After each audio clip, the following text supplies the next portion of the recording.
কোথায় সার্জিস, কোথায় হাসনাত, কোথায় আসিফ, তারা কোথায়?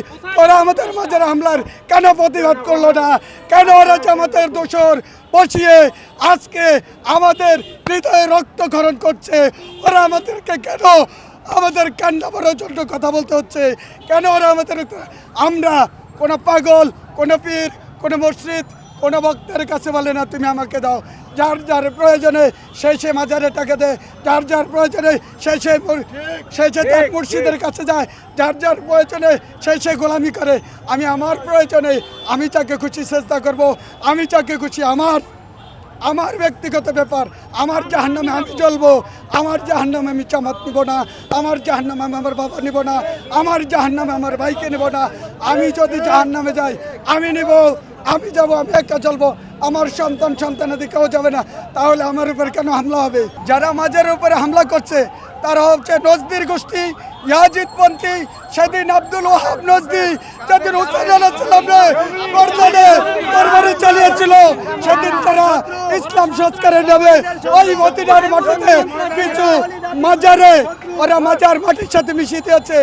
আজকে সেই নজদির গোষ্ঠী, ওয়াহাবির গোষ্ঠী, সালাফির গোষ্ঠী তারা আজকে আবার মাথা নাড়া দিয়ে উঠেছে।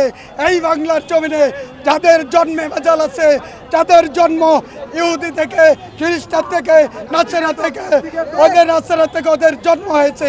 যদি ওদের জন্ম নাচেরা থেকে না হতো, ইহুদি থেকে না হতো, তাহলে আজকে মুসলমান কারে কয়? মুসলমানের আরেক নাম আত্মসমর্থনকারী। আজকে তারা কিসের আত্মসমর্থনকারী হয়? কিভাবে তারা আত্মসমর্থনকারী হয়? তারা কিভাবে আত্মসমর্থনকারী হয়?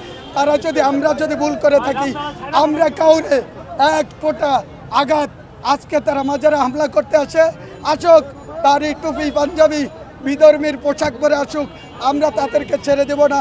যদি তারা তাদের পোশাক ইসলামের পোশাক পরে এখানে আসে, আমরা যদি তাদেরকে আঘাত করি তাহলে বলবে এক মুসলমান আরেক মুসলমানের আঘাত করছে। তাই আমরা এখনো সহ্য করে যাচ্ছি, আগামীতে তা হতে দেব না। সারা বাংলাদেশের যত বড় বড় দরবার আছে, সকল দরবারের পীর মাশায়েখগণকে দৃষ্টি আকর্ষণ করে বলছি, আপনারা আর ঘরে বসে চুপ থাকবেন না। কারণ এই ইয়াজিদের গোষ্ঠী একবার যদি মাথা নাড়া দিয়ে উঠতে পারে, তাহলে ওরা আমাদের ইসলামের দেশে রাখবে না। আমি বিশেষভাবে দৃষ্টি আকর্ষণ করব প্রধান উপদেষ্টাকে যে আপনি ধর্ম উপদেষ্টার পদত্যাগ অতি জরুরি, অতি আবশ্যক।